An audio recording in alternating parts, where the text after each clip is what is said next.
आप जैसे आपने बताया आप टैरो कार्ड रीडर हैं और आप ट्विन फ्लेम के बारे में भी आपको कुछ नॉलेज है। मेरे को इसके बारे में ज़्यादा नॉलेज नहीं है। सो बेसिकली टैरो रीडिंग ये क्या होता है ना, ये आपकी इंट्यूशन पे और आपकी एनर्जी से बेस्ड होता है। फॉर एग्जांपल कभी कभी हमारे माइंड में क्या चल रहा होता है या हमारे अंदर क्या चल रहा होता है हमें समझ में ही नहीं आता, तो टैरो जो होता है आपकी एनर्जी को बताता है। जैसे आपके पास्ट में कैसी एनर्जी थी, आपके प्रेजेंट में कैसी एनर्जीज है और आपके फ्यूचर में क्या आउटकम हो सकता है। तो ये कार्मिक रिलेशन कैसे काम करता है, कैसे इसको देखो कार्मिक रिलेशन कैसे काम करता है ना, जैसे हर इल्म में क्या होता है, हमारी सोल बर्थ लेने से पहले डिसाइड कर लेती है। जैसे हर सोल का अपना एक लेसन होता है, किसी सोल का फॉरगिवनेस का लेसन होता है, किसी का सेल्फ लव का, किसी का बाउंड्रीज का। जब हमारी सोल बर्थ लेती है तो हम लोग भूल जाते हैं, जब हम कलयुग में आते हैं तो हमें ध्यान नहीं रहता। जैसे मान लो कोई भी एक रिलेशन है जिसमें किसी लड़के ने चीट कर दिया, फिर किसी लड़की ने चीट कर दिया, और उसके बाद क्या होता है उन दोनों में से एक सोचता है कि यार हमने प्यार पे बहुत ज़्यादा टाइम अपना बर्बाद कर दिया, अब हमें नींद चाहिए, अब हमें फेम चाहिए, अब हमें मनी चाहिए। और जब वो अपनी पूरी एनर्जी अपने करियर में लगाता है, उसको ग्रोथ मिलती है, नेम, सक्सेस, फेम मिलता है।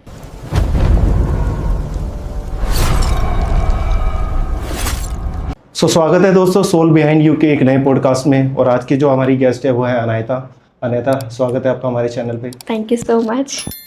अनायता, मैं सीधा टॉपिक पे आता हूँ।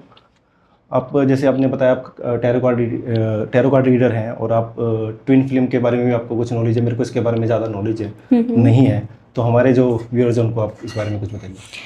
सो बेसिकली टैरो रीडिंग ये क्या होता है ना, ये आपकी इंट्यूशन पे और आपकी एनर्जी से बेस्ड होता है। फॉर एग्जांपल कभी कभी हमारे माइंड में क्या चल रहा होता है या हमारे अंदर क्या चल रहा होता है हमें समझ में ही नहीं आता, तो टैरो जो होता है आपकी एनर्जी को बताता है। जैसे आपके पास्ट में कैसी एनर्जीज थी, आपके प्रेजेंट में कैसी एनर्जीज है और आपके फ्यूचर में क्या आउटकम हो सकता है, उस एनर्जी पे बात करता है। और अगर मैं ट्विन फ्लेम जर्नी की बात करूँ तो ट्विन फ्लेम जर्नी एक ऐसी एनर्जी होती है जिसमें एक सोल के दो पार्ट होते हैं, one is divine feminine and one is divine masculine. ये आपकी स्पिरिचुअल ग्रोथ के लिए होता है। और अगर मैं एक कार्मिक रिलेशन की बात करूँ तो वो कार्मिक रिलेशन ऐसा होता है जो कि हमारी सोल को लेसन देने के लिए आता है या फिर उसका हमारे ऊपर कोई कार्मिक डेप्ट होता है। So this is all about कार्मिक, ट्विन फ्लेम और टैरो रीडिंग। बाकी हम बात करते हैं डेप्थ में इसके बारे में। ठीक, तो ये कार्मिक रिलेशन कैसे काम करता है, कैसे इसको आप देखो कार्मिक रिलेशन कैसे काम करता है ना, जैसे हर इल्म में क्या होता है, हमारी सोल बर्थ लेने से पहले डिसाइड कर लेती है। जैसे हर सोल का अपना एक लेसन होता है, किसी सोल का फॉरगिवनेस का लेसन होता है, किसी का सेल्फ लव का, किसी का बाउंड्रीज का। तो जब हमारी सोल जब हमारी सोल बर्थ लेती है तो हम लोग भूल जाते हैं, जब हम कलयुग में आते हैं तो हमें ध्यान नहीं रहता। तो वो कार्मिक रिलेशन इसलिए आते हैं हमारी लाइफ में ताकि हम अपने सोल पर्पस की तरफ आगे बढ़ सकें। अब आपने बहुत से केसेस में ये सुना होगा, जैसे मान लो कोई भी एक रिलेशन है जिसमें किसी लड़के ने चीट कर दिया, फिर किसी लड़की ने चीट कर दिया, और उसके बाद क्या होता है उन दोनों में से एक सोचता है कि यार हमने प्यार पे बहुत ज़्यादा टाइम अपना बर्बाद कर दिया, अब हमें नींद चाहिए, अब हमें फेम चाहिए, अब हमें मनी चाहिए। और जब वो अपनी पूरी एनर्जी अपने करियर में लगाता है, उसको ग्रोथ मिलती है, नेम, सक्सेस, फेम मिलता है। तो ये सारे सोल कॉन्ट्रैक्ट्स होते हैं। और एक कार्मिक जर्नी ऐसी होती है, फॉर एग्जांपल अब हम किसी के साथ भी कुछ गलत करते हैं, हम तो भूल जाते हैं लेकिन यूनिवर्स तो कभी नहीं भूलता है। अब जैसे हम कपड़े चेंज करते हैं वैसे सोल बॉडी चेंज करती है। तो अगर हमने किसी के साथ कुछ भी गलत किया है तो इस लाइफ टाइम में आपको वो भुगतना पड़ेगा। तो कुछ भी अगर होता है गलत तो वो सोल जो होती है, मतलब हमारे ऊपर उसका कार्मिक डेप्ट है, तभी हम उसका जो पे कर रहे हैं।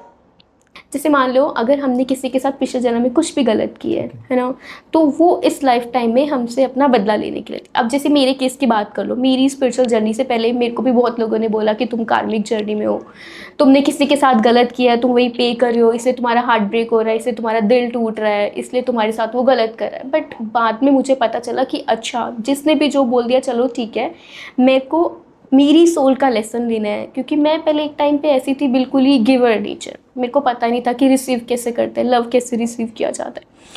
तो उस कार्मिक रिलेशन के बाद मैंने ये सीखा कि मुझे स्पिरिचुअल जर्नी में जाना है और मुझे कैसे अपनी बाउंड्री सेट करनी है। मैं रेड फ्लैग्स इग्नोर कर देती थी। बहुत सी लड़कियां होती हैं मेरे जैसे जो रेड फ्लैग्स इग्नोर कर देती है, जिनको पता ही नहीं चलता कि क्या करना है, कैसे करना है, अपनी बाउंड्रीज कैसे सेट करनी है। तो वही कार्मिक रिलेशन इसलिए आते हैं आपकी लाइफ में ताकि वो आपकी सोल को एक लेसन सिखा सके। ये होती है कार्मिक जर्नी। तो और कोई ऐसा केस जो आप हमारे साथ शेयर करना, जो टैरो कार्ड रीडिंग के दौरान आपको लगा हो कि भाई ये तो बहुत ही यूनिक चीज़ है, मैंने इससे पहले कभी देखी नहीं, ना करी मैंने ऐसी सोल। देखो मैं अपने एक्सपीरियंस की बात कर लेती हूँ। जब मैंने टैरो रीडिंग स्टार्ट की थी उस टाइम पे मुझे भी इतना बिलीव नहीं था, बट ठीक है, अब जैसे जैसे सिनेरियो और जैसे जैसे केसेस मेरे साथ हो रहे थे, कुछ कुछ भी मुझे समझ नहीं आ रहा था। मेरे ऐसे मतलब मेरे मन में से सैडल थॉट्स आने लगे थे कि भाई अब तो मरना है, अब तो कुछ लाइफ में बचा ही नहीं है। फिर मैंने सोचा चलो ठीक है, ट्राई करते हैं। जब मैंने अपनी एनर्जी चेक की तो मुझे पता चला कि अच्छा, मेरा ट्रांसफॉर्मेशन और स्पिरिचुअल अवेकनिंग का टाइम चल रहा है। उसके बाद जब मैंने धीरे धीरे मेडिटेशन स्टार्ट की, मेडिटेशन में या तो मुझे ड्रीम आ जाते थे या मुझे विजुअलाइजेशन आ जाती थी कि अच्छा मेरे साथ क्या हो रहा है। जो भी वो पार्टनर था जिसकी वजह से मेरा हार्ट ब्रेक हुआ, उसका पर्पज़ ही मेरी लाइफ में यही था कि मैं अपनी स्पिरिचुअल अवेकनिंग की तरफ बढ़ूँ। क्योंकि मैं एक ओल्ड सोल थी, बचपन से मैं अपने आप को ऐसे अकेला अकेला फील करती थी, ज़्यादा भीड़ में मैं रह नहीं पाती थी। लेकिन मुझे पता नहीं था कि मुझे अपनी पावर्स को या भगवान जी ने मुझे जो भी गिफ्ट दिया मुझे उसे यूज़ कैसे करना है। तो वो पार्टनर मेरी लाइफ में मुझे यही सिखाने के लिए आया था कि तेरा जो पर्पस है वो भीड़ का नहीं है, तुझे एक हीलर बनना है, तेरा कुछ और पर्पस है। तो इसीलिए मेरी लाइफ में वो लड़का आया जिसकी वजह से मेरा हार्ट ब्रेक हुआ, मैं काफ़ी सॉलिट्यूड में चली गई, मेरी अवेकनिंग स्टार्ट हुई, मैंने मेडिटेशन स्टार्ट की और मुझे ऐसे ड्रीम्स आने लगे कि मैं पास्ट लाइफ में भी एक हीलर थी। पास्ट लाइफ यही, हाँ, पास्ट लाइफ भी मुझे मेडिटेशन के दौरान मुझे दिखाई दी थी कुछ चीज़ें। या तो जैसे जब मैं मेडिटेशन कर रही हूँ या फिर मंत्र चैंट कर रही हूँ रात को, अगर मैं कोई भी क्वेश्चन पूछ रही हूँ तो मुझे कानों में विस्पर हो जाता था कि हाँ तुम्हारा पर्पज़ ये है। तो मुझे ऐसा लगता है कि जब आप स्पिरिचुअल जर्नी में जाते हो तो कोई ना कोई हायर पावर आपके साथ होती है। जो मेरे साथ एक्सपीरियंस हुए वही मैं आपको शेयर कर रही हूँ। तो उस दौरान क्या क्या ऐसे एक्सपीरियंस हुए जो आपने फेस करे, ऐसी क्या दिक्कतें थी, क्या क्या दिखता था कुछ, अगर आप बताना चाहो। देखो, स्टार्टिंग में मेरे साथ क्या हुआ था, ये बात होगी 2023 की। मुझे ना बिल्कुल ऐसे ना मुझे जॉब पे जाने का, मैं एविएशन सेक्टर से बिलोंग करती थी बेसिकली, तो ना मेरा जॉब पे जाने का मन करता था, ना मेरा दोस्तों के साथ रहने का मन करता था। मुझे बिल्कुल ऐसे अकेला अकेला फील होता था, मुझे समझ ही नहीं आ रहा था मेरी लाइफ का पर्पस क्या है या मुझे करना क्या है। उसके बाद कुछ ऐसा होने लगा जो भी बिल्कुल एक अनबिलीवेबल था मेरे लिए कि ये कैसे पॉसिबल हो सकता है। रात को जब मैं सोती थी तो मुझे ऐसा लगता था कि रात को 1-2 बजे के आसपास कोई एक साया मुझे दिख रहा है, ठीक है, काले कलर का साया है, और जब मैं सोती हूँ तो वो रात को मेरे पास आ जाता है और मेरा गला दबाने की कोशिश करता है। और सुबह जब मैं उठती थी तो मेरे हाथों पे, पैरों पे, गले पे निशान होते थे। मुझे कुछ समझ नहीं आता था, मैं बहुत डर गई थी कि ये चल क्या रहा है मेरे साथ, कि क्या हो रहा है ये। और जब मैं उठती थी मैं कुछ बोल नहीं पाती थी, मुझे ऐसा लगता था कि जैसे मेरे घर वाले सो रहे हैं, जैसे एक होता है ना स्लीप पैरालाइज। हाँ, और जब मैं सुबह उठती थी तो मुझे लगता कि मैंने ड्रीम देखा और रात को मुझे लगता था कि ये सब रियलिटी में हो रहा है मेरे साथ। मेरे को कुछ समझ नहीं आ रहा था उस टाइम पे, लिटरली अभी मैं उस बारे में सोचती ना तो मेरे हाथ पैर कांपते कि वो क्यों हुआ था मेरे साथ, मुझे कुछ समझ नहीं आया। उसके 4-5 दिन चलो ये सब चलता रहा, ऑफिस जाती तो भी डरी डरी रहती थी, घर आती थी तो डर जाती थी, ना कहीं बाहर मन लग रहा था ना कहीं अंदर मन लग रहा था, कुछ समझ नहीं आ रहा था। और ये बातें आप किसी को शेयर भी नहीं कर सकते। मैं नहीं कर सकती, और अगर मैंने किया भी तो मेरे घर वाले बोलेंगे ये बेवकूफ़ी वाली बात है। अगर मैंने उनको बोला भी कि घर चेंज करो, यहाँ पे मुझे नेगेटिविटी फील होती है, मुझे कुछ समझ नहीं आ रहा है, यहाँ पे नहीं रहना चाहिए, तो उनको ये लगता था कि क्या है, पता नहीं क्यों ही बोल रही है। वो नहीं इतना ध्यान देते थे क्योंकि चीज़ें मेरे साथ हो रही थी। हाँ, जिसके साथ होती है उसे ही पता होता है। हाँ, उसके बाद फिर क्या हुआ, 4-5 दिन बाद मैंने सोचा चलो मैं मंदिर जाती हूँ। मेरे घर के पास में एक मंदिर था तो मैंने वहाँ पे शिवलिंग को जल देना शुरू किया। मैंने 4-5 दिन रेगुलर जल दिया। उसके बाद अनएक्सपेक्टेड मैं उज्जैन चली गई। मैंने सोचा भी नहीं था कि मैं कभी कैसे, उज्जैन हाँ, जाओगी? मैं उज्जैन चली गई। मैं उज्जैन पहली बार गई और मुझे ऐसा लगा कि जैसे मैं पहले यहाँ पे आ चुकी हूँ। तो उसके बाद चलो दर्शन वर्शन करने के बाद फिर घर आना था वापस।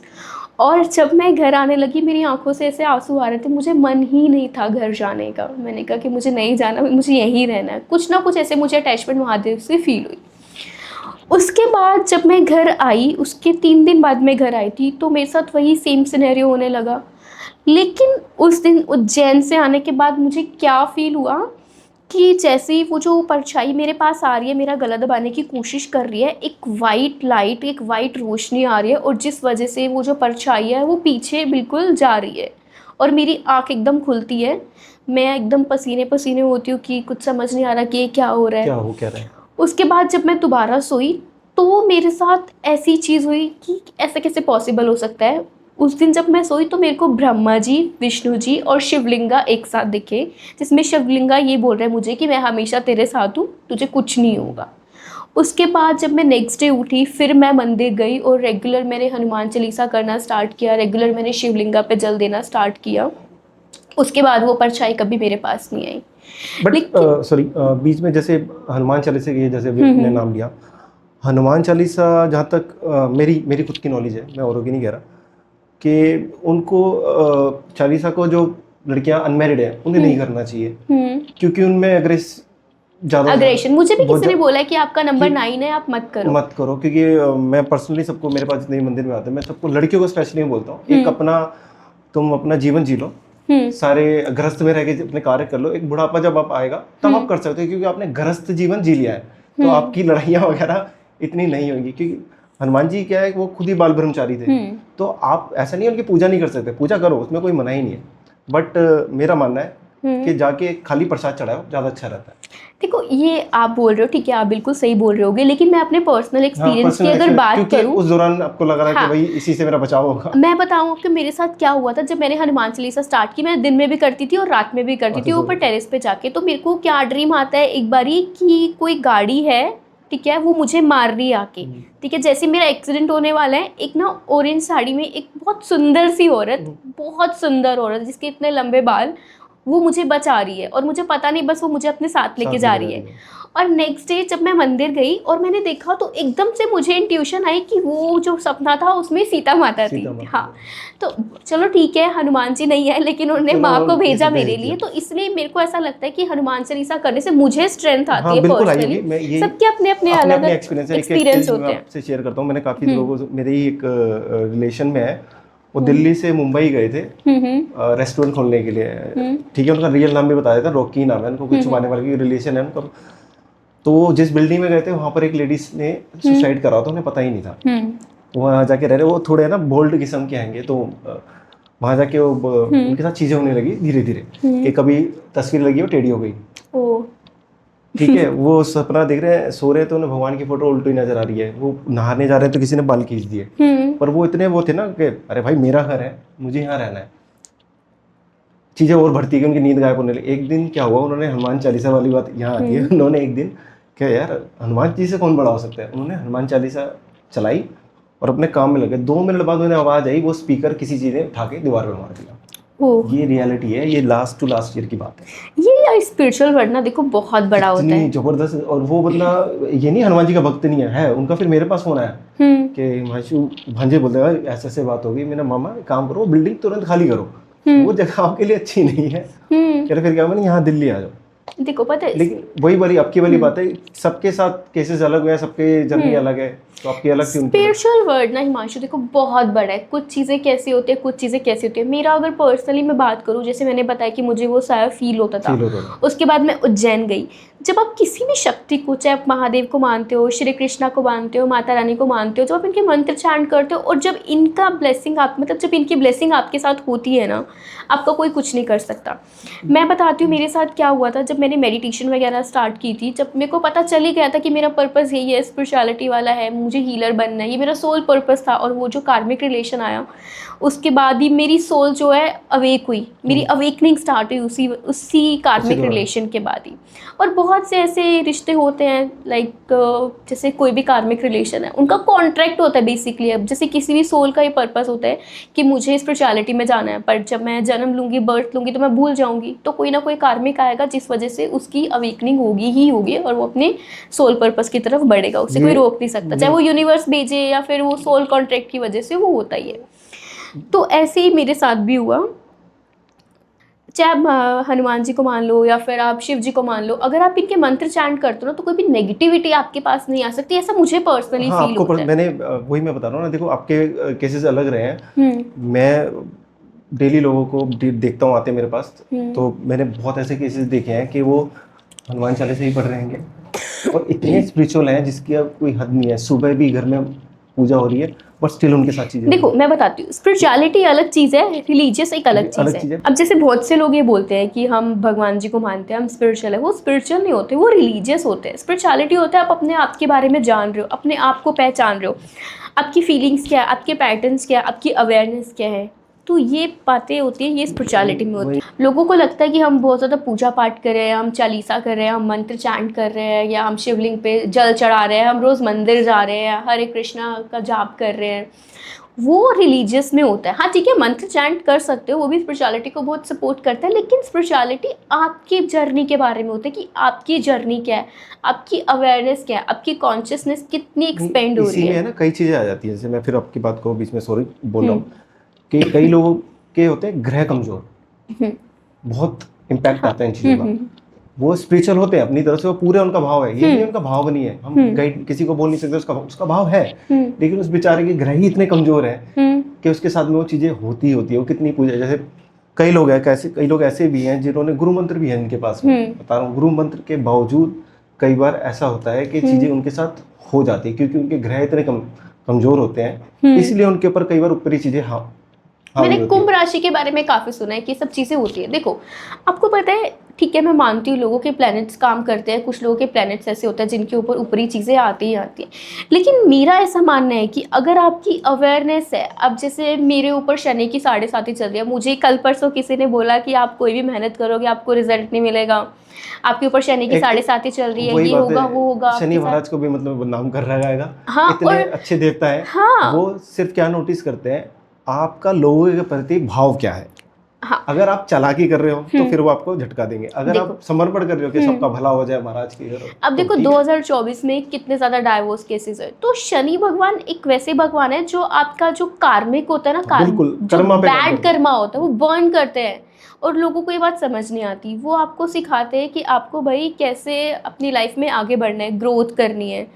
अब लोगों को लगता है कि शनि की 7.5 के नाम से ही डर जाते हैं कि भाई पता नहीं क्या होगा। मेरे ऊपर भी चल रही है, और मुझे अभी 2 दिन पहले किसी ने बताया कि आपके ऊपर शनि की 7.5 चल रही है, आप कुछ भी मेहनत करोगे आपको रिजल्ट नहीं मिलेगा, आपका दिमाग खराब रहेगा, आप परेशान रहोगे, आप आलसी रहोगे। बेसिकली कहने का मतलब ये है कि आप है ना मेहनत करना ही छोड़ दो। हाँ, पहले तो मैं भी ऐसे डिमोटिवेट हो गई कि यार ये इसने क्या बोल दिया, बट उसके बाद मैंने अपनी अवेयरनेस से सोचा, मैंने कहा नहीं यार, ये तो अगर मैं मेहनत करना छोड़ दूंगी तो काम खराब हो जाता है। और शनि भगवान ऐसे हैं जो आपको डिसिप्लिन सिखाते हैं, और बहुत से लोग इस चीज़ को नहीं समझ पाते। देखो, अगर हम स्पिरिचुअलिटी की बात करें, ये एक ऐसा मतलब डिबेट वाला मुद्दा है बेसिकली। कुछ लोग क्या बोलेंगे, कुछ लोग क्या बोलेंगे, लेकिन रियलिटी यही है। अगर आप अवेयरनेस में आ जाते हो ना, तो अपने प्लेनेट से डरोगे नहीं। आपको पता चल जाएगा कि कोई ना कोई फोर्स है, आप किसी ना किसी काम के लिए ही आए हो। आप पे यूनिवर्स जो है आपका टीचर है, आप यहाँ पे स्टूडेंट हो, और ये जो पूरा अर्थ है, आप यहाँ पे ग्रेजुएशन के लिए आए हो बेसिकली। तो वही बात है, जैसे जैसे आप में अवेयरनेस बढ़ती जाएगी आपको पता चलता जाएगा। लेकिन बहुत से लोग हैं अभी भी स्टक है इसी चीज़ में, इसी लूप में, रिलेशनशिप में स्टक है, उनको समझ नहीं आ रहा है। कभी बोलते हैं कि ठीक है ये पार्टनर चला गया है छोड़ के, तो मतलब फंस चुके हैं बेसिकली। सोल्स यहाँ पे फंस गई है, रिलेशनशिप में फंस गई है, या कभी करियर में समझ नहीं आता उन्हें कि क्या करें। ऊपर वाले ने भेजा क्यों? फंसाने के लिए तो भेजा आपको। ये तो मोह माया में फंसाने के लिए। अब कलयुग चीज ही ऐसी है, कुछ कर नहीं सकते कलयुग में। और कलयुग में अगर आप मेडिटेशन कर लो, कर ही नहीं पाओगे, क्योंकि कलयुग चाहता ही नहीं आप वो चीजें करो जो कि सत्युग में या फिर द्वापर युग में या त्रेता युग में होती थी। बहुत कम सोल्स है जिनकी अवेकनिंग होती है, जिसमें अवेयरनेस आती है, तो वो सब इन चीज़ों को फॉलो कर लेते हैं। कुछ लोग हैं जो फंसे रह जाते हैं, कुछ लोग नहीं, बहुत से ज़्यादातर लोग हैं। तो अच्छा, जैसे एक आजकल रिलेशनशिप की जैसे बात हो रही है, बहुत ब्रेकअप्स भी आजकल यानी ज़्यादा हो रहे हैं। पहले मैंने इतने नहीं देखे थे कि ब्रेकअप वगैरह। तो कोई ऐसी टिप्स हो जिनके लिए, राशियों के लिए कोई भाई? सबसे ज़्यादा मैं बोलना चाहूँगी 2 नंबर वाली लड़कियाँ, ठीक है। वो बेचारी निकल ही नहीं पाती है, वो ना रेड फ्लैग्स को इग्नोर कर पाती हैं, वो इतना स्टक हो जाती है, उन्हें कुछ समझ में नहीं आता। बेचारी रात रात भर सो नहीं पाती है, उनको समझ नहीं आता। पार्टनर उनको कमिटमेंट नहीं कर रहा होता तो सोच में पड़ जाती है, अपने करियर को छोड़ देती है। तो जो 2 नंबर आँख वाली लड़की है, जो मून से रूल होती है, उनके लिए मैं एक सजेशन दूंगी कि भाई ठीक है, इतना ज़्यादा रिलेशनशिप में जोर डालने की ज़रूरत नहीं है। आपके पास कार्मिक पार्टनर ज़रूर आएंगे, आपको ऐसे पार्टनर्स आप अट्रैक्ट करोगे जो आपको कुछ ना कुछ लेसन देने के लिए आएंगे। क्योंकि 2 नंबर की लड़कियां सेल्फ लव कर ही नहीं पाती, उनको पता ही नहीं है ना, उनको रिसीवर है ही नहीं, वो सिर्फ गिवर ही है, वो देती ही रहती है। 2 नंबर की लड़कियां हो गई, 9 नंबर की लड़कियां हो गई, 7 नंबर की लड़कियां होगी। तो ये कुछ मूलांक ऐसे हैं जो कि ओल्ड सोल है, तो यहाँ पे उनके जो लेसन है वो भी हार्ड लेसन है। तो उन 3 मूलांक्स के लिए मेरी यही है। कुछ स्पाइसेस हॉरोस्कोप वाली लड़कियां हो गई, कैंसर हो गई, एक्वेरियस हो गई, तो ये लड़कियां होती है जो दिल की बहुत साफ लड़कियां होती अच्छा, लड़के ही हैं, तो लड़कों के लिए कोई टिप्स नहीं है? लड़के भी नहीं, ऐसा नहीं है, लड़के भी होते हैं 2 नंबर वाले, बट वही ना, लड़कों की बात अगर मैं करूँ, वो बेचारे दिखा ही नहीं पाते, वो रो ही नहीं पाते, उनको समाज ने ऐसा कर दिया ना कि भाई तुम तो रो ही नहीं तुम तो रो सकते, ही तो नहीं इसलिए, सकते। लेकिन लड़कों के अंदर भी फीलिंग्स होती हैं, बट वही बात है, वो एक्सप्रेसिव नहीं होते। लेकिन मुझे ऐसा लगता है पर्सनली कि आपको कोई भी इमोशन अपने अंदर सप्रेस नहीं करना चाहिए, आपको अपने जो भी अंदर मन के चल रहा है उसे बाहर लाना चाहिए। अगर आप किसी को नहीं शेयर कर सकते तो आप जर्नलिंग कर लो, आप लिख लो, क्योंकि लिखने से भी हमें अपने बारे में ज़्यादा पता चलता है, हमें पता चलता है कि हम कहाँ स्टक है, हम कौन से लूप में स्टक है और हमें कैसे बाहर निकलना है। और अगर मैं रिलेशनशिप की बात करूँ, मेरे साथ खुद भी पर्सनल ऐसे एक्सपीरियंस हुए हैं जहाँ मुझे निकलने में बहुत टाइम लगा, लेकिन मुझे एंड में समझ में आ गया कि भाई अच्छा ठीक है, इसलिए मेरा दिल टूटा, क्योंकि मैं काफ़ी ज़्यादा रेड फ्लैग्स इग्नोर कर लेती थी, कार्मिक पार्टनर्स बार बार अट्रैक्ट करती थी। और जब मेरे अंदर अवेयरनेस आई, मेरे अंदर स्पिरिचुअलिटी आई, वहीं पे मैंने उस पैटर्न को ब्रेक किया। और ऐसा मैं बोलूँगी ना, अगर कोई भी लड़की है, जैसे अगर वो सोलमेट चाहती है अपनी लाइफ में, in order to attract soulmate उन्हें सबसे पहले खुद से प्यार करना चाहिए, क्योंकि जब तक आप खुद की आत्मा से प्यार नहीं करोगे तब तक आप सोलमेट अट्रैक्ट कर ही नहीं कर ही नहीं पाओगे। पाओगे। तो कार्मिक रिलेशन यही होता है बेसिकली, या तो वो आपसे अपना बदला लेने के लिए आए, और कार्मिक ऐसा होता है ना कि वो यूँ बोलता है आपको कि नहीं, अभी तो बदला पूरा हुआ ही नहीं, अभी तो आपने सिर्फ अभी तो ब्याज चुकाया है, अभी तो आपको पूरा बदला मोल देना रह है। गया आपको। हाँ, इस तरह की चीज़ें होती है। तो कार्मिक रिलेशन में ना जो लड़कियां फंसती हैं या लड़के फंसते हैं, उसमें हमें अपनी अवेयरनेस से खुद ही इस लूप को तोड़ना पड़ता है बेसिकली। हम फंस जाते हैं, हम तोड़ नहीं पाते। अब जैसे मान लो, इसमें क्या होता है, इसमें ऑन ऑफ की सिचुएशन ज़्यादा होती है, मतलब एक होती लड़की या लड़कियों के केसेस में मैंने ज़्यादा देखा है, लड़कियां होती है चेज़र, लड़के भागते रहते हैं, लड़कियां चेस करती रहती है। तो ये तब तक चलता रहता है जब तक वो लड़कियां अपनी अवेयरनेस में नहीं आ जाती, वो इस लूप को तोड़ नहीं देती। तो इसलिए मेरी एडवाइस यही है कि जो भी कार्मिक रिलेशन में है, उन्हें ऐसा लगता है कि पार्टनर कमिटमेंट नहीं दे रहा है या वही गिवर है, तो ऐसे में लड़कियों को स्टॉप होकर अपनी सेल्फ ग्रोथ पे अपने ऊपर फोकस अपने ऊपर करना फोकस करना चाहिए, चाहिए। रेदर देन कि वो किसी के पीछे भागे। यार कोई जा रहा है उसे जाने दो, क्योंकि परमानेंट तो तुम्हारा वैसे भी कोई नहीं है। सो इसीलिए जो सही तुम्हारा बात, होगा वो तुम तक आ अपने जाएगा। आप आ जाएगा। अगर यूनिवर्स उस इंसान को तुमसे दूर लेके जा भी रहा है, तो इसमें यूनिवर्स का कोई प्लान है, वो तुम्हारे लिए अच्छा नहीं है। सो इसलिए जो भी लड़कियां स्टक है इसमें प्यार व्यार में, तो मैं यही बोलूँगी कि प्यार से उठो और अपनी सेल्फ ग्रोथ पे खुद पे फोकस करो, ताकि तुम राइट पार्टनर अट्रैक्ट कर सको।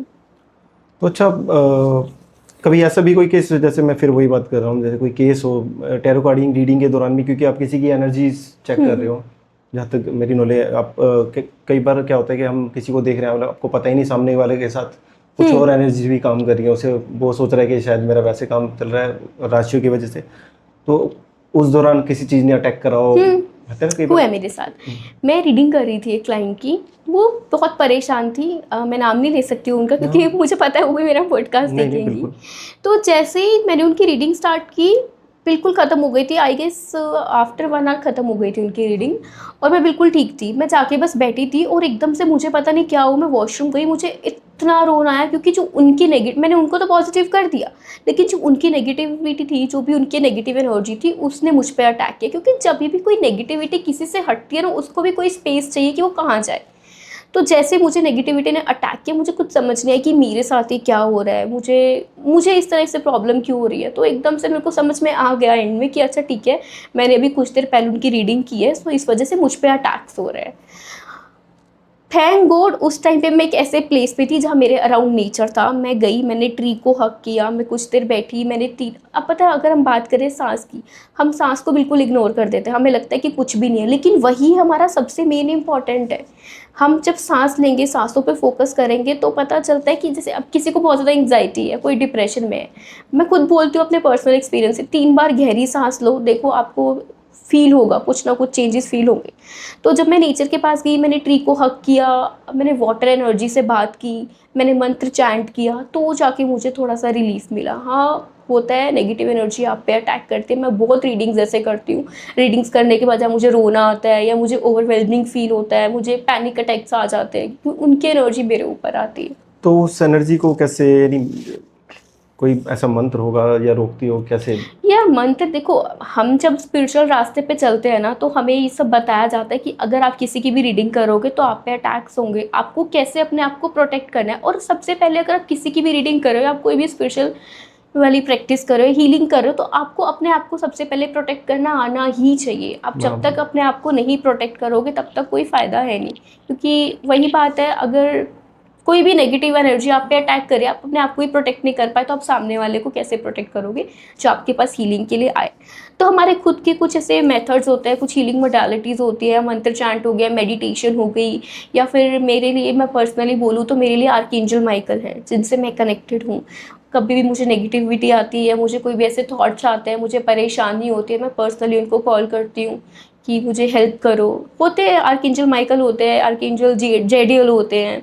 सो ऐसे कुछ एंजल्स होते हैं। ऐसा कुछ नहीं है कि वो सिर्फ एक ही बार हेल्प कर सकते हैं, वो एक बार में अलग अलग जगह पे अलग अलग सोल्स की जाके हेल्प कर पाते हैं। तो उनसे जो आप हेल्प लेते हो? हाँ, मैं आर्कएंजल माइकल से कनेक्टेड हूँ, तो मैं उनसे हेल्प ले जैसे लेती हूँ। मैं अपना बताता हूँ, हम हैं नाथ संप्रदाय के, हम भर्तरी पंथ है हमारा। हम्म। तो हमारे में जैसे कई लोग कहते हैं कि हमने साधना कर लिया है, सिद्धियाँ ले ली है ये। तो हमारे में क्या होता है कि हमें, जैसे मेरे पापा मेरे से पहले महाराज मेरे गद्दी पे थे, तो उन्होंने मुझसे 51 दिन की एक पूजा कराई थी। मैं रात को बैठता था 10 से सुबह के 4 बजे तक, और सिर्फ एक साधना कर रहा था मैं। तो उन्होंने उस पीरियड में मेरे को अपनी सारी एनर्जी, जितनी भी साधना है उन्होंने, एक नहीं, वो लोगों को, आप यहाँ बैठे हो और आपके कैंसर है, उन्होंने ऐसे लोग भी ठीक करे। ओह। इवन एड्स के मरीज मैंने होते ठीक होते देखे हैं। तो कहीं पे भी बैठ के कोई भी एनर्जी किसी को भी बुला लेते थे। तो यही एनर्जी वाला ही केस कर रहा हूँ। वो टीचर हैं वो, खैर फादर ने मेरे को उस पीरियड में काफ़ी कुछ दिया, अभी भी वो दे ही रहे हैं, मिलता रहता है महाराज की। तो मैं उनके घर पे गया, तो उनके घर में कुछ दिक्कत थी। वो टीचर हैं वो, और मैं नाम भी ले दूंगा तो ऐसी कोई दिक्कत नहीं कि वो आते, कोई छुपाने वाली बात नहीं है। तरुणा नाम है उनका। तो उनके घर पे दिक्कत थी, तो पहले बार गए तो उन्होंने कहा महाराज जी, मैंने उन्हें बोल दिया था मेरा घर खाली करो यार, ये ठीक नहीं है। तो फिर मैं सेकंड टाइम उनके घर पे गया, कहीं से आ रहा था, वही लेके गई कि कह रही अब बताओ, अभी भी खाली करना पड़ेगा। और वो अकेली हैं, बच्चे छोटे हैं, और हस्बैंड उनके दूसरा, और मेरे साथ एक मेरा चेला भी गया हुआ था, दक्ष नाम है उसका। He is in Austria right now, और वो शेफ़ है। वो भी सुन लेगा आज मेरा, उसका भी नाम इसलिए ले रहा हूँ, मुझे पता है कि ये हुआ था।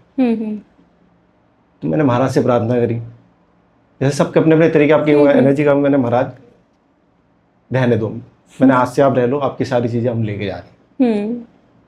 मैं ठीक है, मैं जा रहा, कह रहे बैठो, नहीं अब मैंने जाऊँगा। मैं नीचे उतरा तो मेरे साथ मेरा पीछे चल रहा था, कह रहा महाराज जी आपके साथ तो कोई चल रहे हैं। उसे दिखाई दिए, मैं तो डरवा चुपचाप चलता रहा। नीचे के स्थान दे दे, मैं भी यहाँ बैठो, घर में नहीं जाना अब। पहले मैं नहीं बिलीव करता था ना, मुझे पता था मैं गद्दी पे बैठने वाला हूँ, सच्चाई है ये। लेकिन देखो, नॉर्मल लोग होंगे जो बिल्कुल अपनी नॉर्मल लाइफ जी रहे हैं, उनको कोई फर्क ही नहीं पड़ेगा, वो they are like we are karma believer, ठीक है। लेकिन हम जो होते हैं ना, हम जैसी कुछ ओल्ड सोल होती है जिनके साथ ये शक्तियाँ पिछले जन्म से ही आ रही होती है, मैंने अपने पिछले जन्म 2 देखे हैं, और मैं इन्हीं का ही चेला मेरे को दिखा। हाँ, तो ये सब चीज़ें होती है। देखो, मैंने कभी ऐसा तो नहीं कुछ, मैंने एक अपना स्टार्टिंग में एक्सपीरियंस शेयर किया था कि मुझे लगता था कोई साया है जो मेरा गला दबा रहा है। और जब मैं उज्जैन गई, तो मेरे साथ स्पिरिचुअलिटी में ऐसे एक्सपीरियंस हुए कि मुझे हीलर बनना है, या फिर मुझे लोगों की हेल्प करनी है, या फिर मुझे कार्मिक कोच बनना है, कर्मा कोच बनना है। कि जैसे आपने बताया भूत प्रेत ये सब कुछ बहुत चीज़ें, मानो तो सब कुछ है, नहीं मानो तो कुछ भी नहीं है। लेकिन मेरा जो है रास्ता थोड़ा सा अलग हो गया, कि जैसे आत्मा कहाँ से आई, या मेरा पिछले जन्म में मैं क्या थी, और कितने जन्म होते हैं, क्या पर्पस है, रिश्ते क्यों आते हैं, माँ बाप से क्या रिश्ता है, भाई बहन से क्यों रिश्ता है, कार्मिक रिश्ते क्यों आ रहे हैं, और अगर हम रिलेशनशिप में हैं तो हमें क्या लेसन मिल रहा है, शादी हो जाएगी क्या। अब कुछ लड़कियों की शादी नहीं हो रही होती, ठीक है, वो ये सोचते हैं कि यार शादी नहीं हो रही है, समाज प्रेशर दे रहा है, घर वाले प्रेशर दे रहे हैं, कुछ समझ नहीं आ रहा क्या करना है। लेकिन उनको इस बात से बहुत खुश होना चाहिए अगर उनकी शादी नहीं हो रही है, क्योंकि वो किसी कर्म बंधन में नहीं फंसी हैं अभी तक। क्योंकि शादी इट्स ऑल अबाउट कर्म बंधन। और कुछ ऐसी ओल्ड सोल होती है, जैसे नंबर 7 नंबर 9 वालों की लड़कियों की शादी वैसे भी जल्दी नहीं होती। लेकिन शादी करना उतना ही ज़रूरी भी है, क्योंकि आप एक टाइम बाद बिल्कुल अकेले हो जाओगे। अब लोग बात बोलते हैं कि हम अकेले रह लेंगे अकेले, लेकिन मैंने 99% लोग देखे हैं या तो उन्होंने सुसाइड करा है। हाँ। मैं गिनते नाम सुना सकता हूँ जिन्होंने एट दी एंड, क्योंकि माँ बाप भी देखो, एक कड़वा सच है, साथ में नहीं रहेंगे। भाई बहन आपके एक वो भी गृहस्थ में चले जाएंगे, वो वहाँ बिजी हो जाएंगे। और आप शादी नहीं करो, आप देखो ना भोलेनाथ, आप एग्जाम्पल क्यों दिखाया उन्होंने, गृहस्थ है ना, सब कुछ कर रहे हैं। कृष्ण जी कितनी शादियां करी उन्होंने, गृहस्थ है ना। आप सिर्फ गुरु गोरखनाथ जी को क्यों देख रहे हो, आप उनके गुरु को भी तो देखो, आप ब्रह्मा जी को भी देखोगे। अब सारे गृहस्थ बहुत जरूरी है। भोलेनाथ आपको ये सिखाते हैं, आपने कभी उनको देखा होगा, जब भी वो होते हैं उनकी आधी आंखें बंद और आधी आंखें खुली रहती है। वो आपको ये मैसेज देते हैं कि आप संसार में भी रहो और आप अपने अंदर भी रहो। उनसे हम सीख सकते हैं कि कैसे आप अपना स्पिरिचुअल लाइफ भी जी सकते हो और कैसे आप अपने मटेरियल लाइफ भी जी सकते हो। बिल्कुल, है ना। तो मैं ये नहीं बोलती कि शादी नहीं करना बेटर, लेकिन हाँ, आप शादी के साथ साथ स्पिरिचुअलिटी में कितना हो, ये आप ना ये चीज़ें याद रखो कि ये आपके साथ परमानेंट नहीं, लाइफ है, ये आपकी कर्म चक्र है, ठीक है। आप मरोगे, आप जियोगे और फिर जन्म लोगे। कलयुग सिर्फ और सिर्फ कर्म के लिए। हाँ, आपके साथ जो रहेगा एट द एंड आपकी आत्मा ही रहेगी, क्योंकि वही रियलिटी ही वही है। कहते हैं ना कि वही मोक्ष है, वही सत्य है, तो आत्मा है वही तुम्हारे साथ रहेगी और कुछ भी नहीं रहेगा। तो इसलिए आप हमेशा ये सोच के चलो कि रिश्तों से आप इतना मोह माया मत रखो। आप ये याद रखो कि आप इनके साथ हो, कल को नहीं रहोगे। एक्चुअली क्या है, हमारे लिए ना बोलना, मैं भी कहीं को बोलना हमारे लिए बहुत ईजी है, बहुत ईजी है, लेकिन सामने वाला इस चीज को कभी जानते हुए भी उसको नहीं। देखो, मैं आपको कुछ नंबर्स बता देती हूँ जो इस बात को महसूस कर पाएंगे। नंबर 7, नंबर 2 को थोड़ा टाइम लगता है, बट वो रियलाइज कर लेता है, चाहे वो शादी के बाद करे या कुछ टाइम बाद करे, क्योंकि वो भी चंद्रमा से रूल होता है। पहले वो बहुत कार्मिक रिश्ते अट्रैक्ट करता है, बहुत रिलेशनशिप्स में रहता है, लेकिन एट द एंड उसको इतना झटका लगता है ना, वो सब छोड़ छाड़ के इन सब चीज़ों में जाता ही जाता है। नंबर 9, सबसे ज़्यादा नंबर 9, क्योंकि वो एक कहते हैं ना कंप्लीशन ऑफ द साइकिल, सबसे आखिरी राशि है और सबसे आखिरी नंबर 9 और मीन राशि, ये सबसे ज़्यादा स्पिरिचुअल नंबर, इनके पास इंट्यूशन पावर बहुत ज़्यादा होती है। तो ये इन सब चीज़ों को माइंड में रखते हैं कि भाई हमारी शादी हो गई, हम रिलेशन में हैं या फिर हमारे बच्चे हैं, वो अटैचमेंट रखेंगे, बट वो इस चीज़ को हमेशा माइंड में रखते हैं कि उनका एट द एंड घर वही है, उन्हें अपने पास ही वापस लौटना है। तो इसलिए वो स्पिरिचुअलिटी वाले रास्ते पे वो जाते हैं, उनको कोई रोक नहीं सकता। ये नंबर ही ऐसे है, ये पुरानी आत्मा ही है, नई आत्मा तो ये है ही नहीं। कुछ होता है जो सिर्फ अपने यहाँ अर्थ पे एक्सपीरियंस लेने आती है, कुछ लेसन लेने के लिए आती हैं, और कुछ मोक्ष के लिए आती है कि उन्हें मोक्ष चाहिए एंड में। हर किसी का अपना अलग अलग लेसन है, यूनिवर्स ने हर किसी के लिए अलग अलग टेस्ट पेपर रेडी कर रखा है। मोक्ष सबसे कठिन चीज है मिलना। हाँ, सबसे लोग बोल देते हैं कि हम आए हैं मोक्ष के लिए, लेकिन और आप कभी भी एक चीज़ याद रखना, कोई भी इंसान जब स्पिरिचुअलिटी के रास्ते पे चलता है, मैंने भी खुद ने भी एक्सपीरियंस किया होगा, ऐसा नहीं है कि उन्हें बहुत पीस में स्पिरिचुअलिटी, लोगों को लगता है कि भाई स्पिरिचुअल है बहुत पीस होगा, गुस्सा नहीं आता होगा, शांत होगा, लेकिन नहीं, बहुत ज़्यादा ऐसे लोग मैंने देखे स्पिरिचुअल लोग, गुस्सा बहुत ज़्यादा आता है उनको, लेकिन उनके अंदर अवेयरनेस अगर रहे तो ज़्यादा बेटर है कि अच्छा ये उनका एंगर वाला इमोशन है।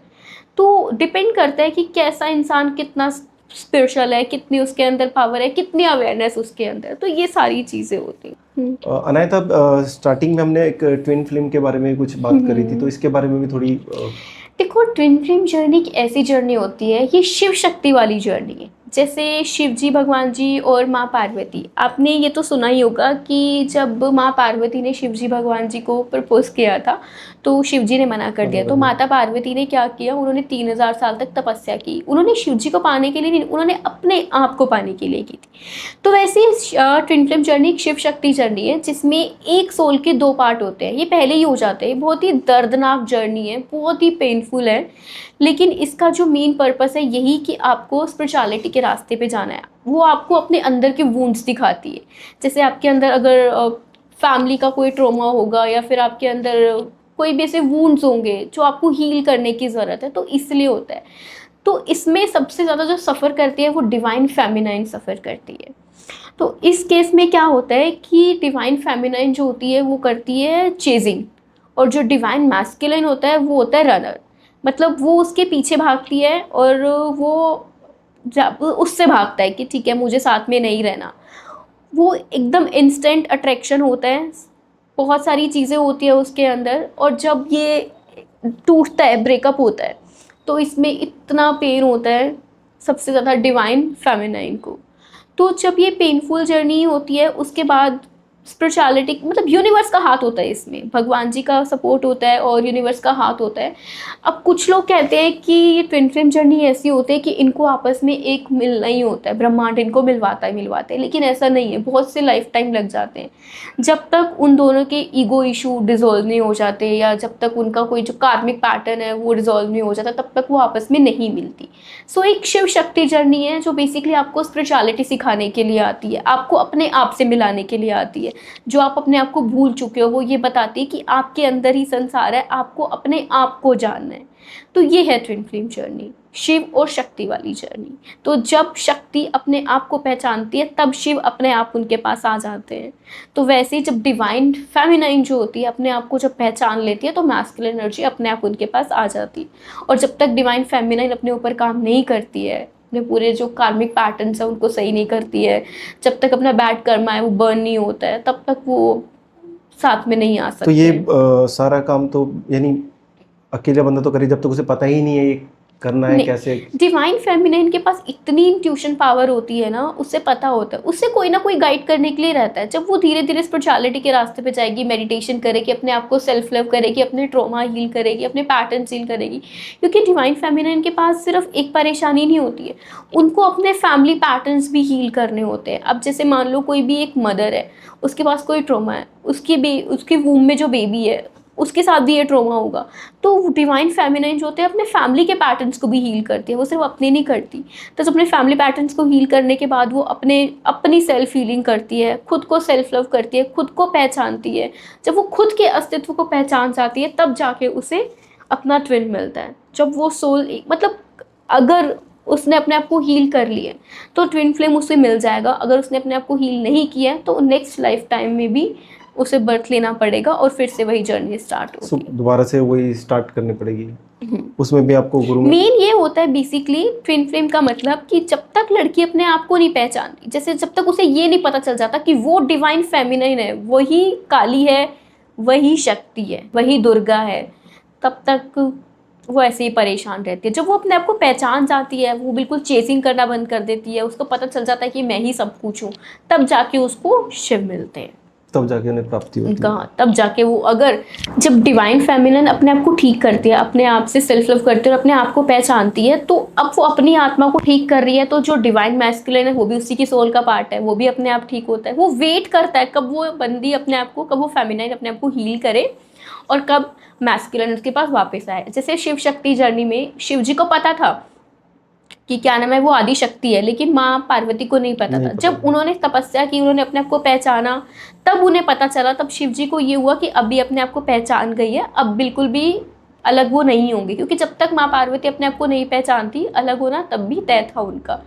तो इसलिए यही ट्विन फ्लेम जर्नी होती है, जब तक डिवाइन फेमिनिन खुद को नहीं पहचान लेती, खुद को हील नहीं कर लेती, तब तक उनका एक होना मुश्किल है। जब पहचान जाती है, डिवाइन मैस्कुलिन वेट करता है, और वो भी तभी ठीक होता है जब फेमिनाइन अपने आप को ठीक करती है, क्योंकि दोनों की आत्मा ही एक है। सो ये होती है ट्विन फ्लेम जर्नी।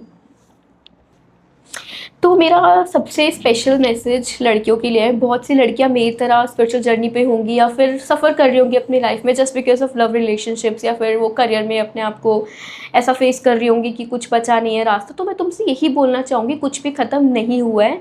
कभी कभी लाइफ में ऐसा फेज़ आ जाता है जहाँ पे हमें ऐसा लगता है कि अब कोई रास्ता नहीं है, लेकिन आप लोगों की विल पावर इतनी स्ट्रांग है, अगर आपको लग भी रहा है कि आप गिर गए हो तो फिर से उठो, खड़े हो। और लव रिलेशनशिप में अगर तुम्हें नहीं मिल रही है सक्सेस, या फिर तुम्हें ऐसा लग रहा है कि तुम चेस किए जा रहे हो, तुम्हें कुछ नहीं मिल रहा है, तो उसको छोड़ो, अपने करियर पे फोकस करो और अपनी ग्रोथ, अपना नेम, फेम, सक्सेस, आपको ये सब करना चाहिए। सो दोस्तों, आज का पॉडकास्ट हम यहीं पे समाप्त करते हैं, और पॉडकास्ट अच्छा लगा हो तो आप इसमें हमें लाइक करें, सब्सक्राइब करें, और अनाहिता की डिटेल्स में अपने डिस्क्रिप्शन में डाल दूंगा, वहाँ से आप इनसे कनेक्ट भी कर सकते हैं। इंस्टाग्राम की डिटेल्स मैं डाल दूंगा उसके अंदर। और थैंक यू अनाहिता आपका हमारे चैनल पे आने के लिए, और आगे भी ऐसे ही पॉडकास्ट हम लाते रहेंगे।